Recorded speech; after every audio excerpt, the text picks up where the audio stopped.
What is up, people of YouTube? I am D is me, and I am back with yet another video. So if you can read from the title, this video is going to be all about the questions that I get. That's like the #1 question I've been getting lately, is how to pass the AFOQT, how to study for the AFOQT. So I thought, why not make a whole video on tips, tricks, and advice on how to pass the AFOQT. Let me put a disclaimer out. This video will not have anything about what's on the test. I don't think there's any video out there like that. That's actually, I think it's illegal. Anyway, so I'm gonna say things without saying things, if you know what I mean. Hashtag bars. Now, with that being said, without further ado, let's get into this video. Alright, so first things first, I know I have a lot of enlisted members watching this video, or I had a lot of enlisted members watching my other videos.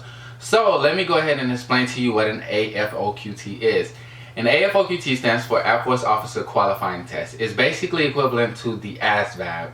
You know how like when you was enlisting, you had to take the ASVAB first before you could. That was pretty much like the gateway into the military. Like once you pass that, you're pretty much good. It's the same exact way with officers. All officers have to take the AFOQT. Now there are certain portions that matter more than others, with depending on like the officer that you're trying to be. The way that the AFOQT is set up is, it's like there's 12 parts. There's like analogies and what is it, analogy? Is that what it's called? It's like verbal, it's like math and reading and block counting and all that. If you want all of that information, I will have a website link down below. It can, I guess like you can go more in depth. I don't want to go too in depth because a lot of that you can just Google and read for yourself. Like I said, it's composed of 12 parts. I don't know like the percentage of like what part like you have to pass and stuff like that, but like I said, depending on what kind of officer you're trying to be, whether you're trying to be, actually by that I mean like whether you're trying to go rated or non-rated. Rated is like CISO, ABM, and pilot, or combat system officer, air battle manager, and pilot. Being a pilot, I don't know the exact scores, but there's certain parts that you have to score higher on in order to be a pilot, but you have to score higher than the average officer. So if you want to be a pilot, really take it serious. I'm not trying to be a pilot, never wanted to be a pilot. I hate planes to this day. If you're trying to be a regular officer, on the verbal part you have to score 15, and on the quantitative part you have to only score 10. I mean, those numbers kind of sound low, but a lot of people still fail it. I mean, the AFOQT isn't necessarily a beast. A lot of people will refer to it as a beast, but it's not really that hard. If I pass it, it's not really that hard. It can't be that hard. And so once you get your score, you're gonna get like 5. Like I said, on the website link down below, all this is on the website. But I kind of want to break it down to you just in case you don't get it. There's 5 scores that you're gonna get.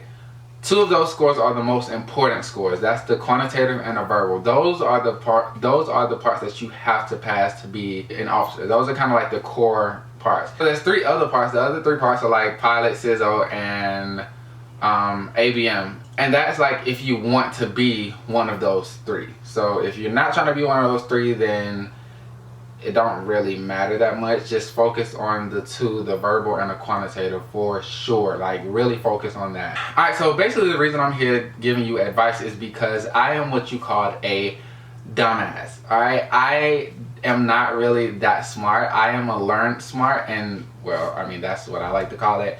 A learned smart is that person that have to study in order to be smart. I have to read, I have to write, I have to study, I have to learn things in order for me to be smart. It doesn't just come to me. You can't just put me in front of a board and expect for me to pass the test. Like, I don't work like that. It takes me months and months to learn something and to actually catch on. And I noticed when I was asking for advice for the AFOQT, I would ask a bunch of like smart people. Not by choice, it's more so by like coincidence. I was just asking a bunch of smart people, and they will always give me these answers like, oh, I didn't even study, oh, I only studied like a week before, oh, I did this, I did that. And I'm just like, that's not helping me, because you're smart. So I am here to help all of the other dumbasses out there. Maybe you watching this video, you're probably a dumbass along with me. So I'm here, I'm on your side, I understand. So I guess like a little background on me, if you guys didn't know, I'm a prior E that went to ROTC. I served 4 years in Air Force. I got out last August, and a week later I started school. I came in like head first. I didn't really have like, I don't really have a strong background in like, I guess like education kind of, because my high school, I think I said this before, my high school was not up to par when it comes to like, when it came to learning and stuff like that. So I was definitely further behind than probably the average 18-year-old graduating high school. By the way, I have an AFOQT reaction video. It's a raw video. It's not fake at all. Like literally, I'm on the phone with my cadre in the video. I'll link that down below.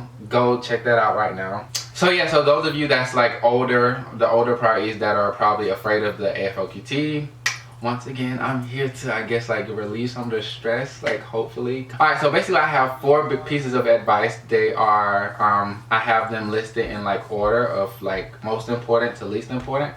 So the first piece of advice that I can give you, or the first thing that I did, was remedial class. Some people are like, no, I can't pay for that, I can't do that. I mean, hopefully you can, but that's just my right. That's just what I did.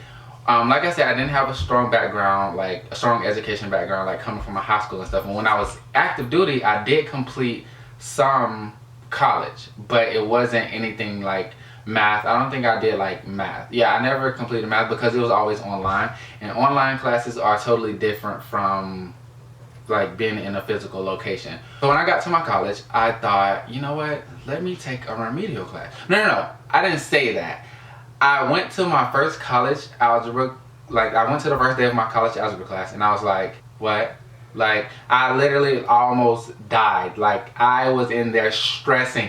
Actually, I only stayed in that class for 2 days and I just couldn't deal. So I went to a remedial class, like one step under college algebra. It's called intermediate algebra. Or at my college, it's called intermediate algebra. So I took that and it kind of like taught me the basics. I went to that class and I learned factoring, square roots with the I and all that, grouping, which is really important for the test. And that was pretty much, honestly, that is what helped me. If I didn't take that class, I probably wouldn't have passed the math portion of the AFOQT. Like for sure, no doubt about it, I wouldn't have passed. But as for the reading, I didn't really do any remedial class for reading. I mean, I don't even know if there is a remedial class for like English or reading or anything like that. So with that, I would suggest just like reading a lot. But that, I guess that pulls me into my second piece of advice, which would be this book. Inserts book here. This book helped me out tremendously. It really worked wonders for me. But I mean, it's really, it's a good study guide. Like really, it's like I want to say things. I'm trying to say things without saying things, but it's a really good book. That is the book that helped me. There's a ton of books out there, but personally, that's just the book that helped me. It has all of the sections in there. The only thing about the book is it's not that long. So like you kind of run out of like practice tests and stuff. But when you're studying, that's what you need to do. You need to just go over the practice test over and over and over and over and over and over again. So for the third piece of advice that I can give you is, wait, that's it. For the third piece of advice that I can give you is this website called AFOQTguides.com. On there, you'll find like practice tests. I think there's only 2 practice tests that you can take though. Those are free. The other ones you have to pay for. I would pay for them. I didn't pay for them because I had the book. So if you don't have the book, then you probably want to pay for those practice tests on that website. I guess that's kind of the dumbass advice that I can give you, is just to study. That's just how we come. We have to study. We're not those people that can just like go in and take a test and pass it. And I feel like it's one of those tests that if you study for, you're going to pass. Just study. As long as you study, you can pass it, I'm pretty sure. Alright, so the fourth and final piece of advice I can give you is, I don't know if this is just my debt, but my debt was given like this, what is it? It was like this, was it a PDF? I don't know. It was some type of downloadable file that was pretty much a practice for the AFOQT. So it gave you like I remember this thing had like a ton of prefixes and suffixes. That's what drove me insane. I saw all that and I was like, I don't think I'm gonna pass this. I didn't really study it too much. I think I didn't study it because it didn't really give me the answers. And what's the point of working it out if it doesn't give you the answer? Yeah, so that one is kind of like a toss. Like I would definitely go over it. I did go over it a few times, but I didn't really take I didn't really spend as much time on it like I did the previous 3. And by the way, it is a time test, and on the math part you cannot use a calculator. So anyway, that is all for this video. I thought this was going to be a short video, but anyway, thank you guys so much for watching. I hope this helps. Good luck to anybody out there, and I shall see you guys later.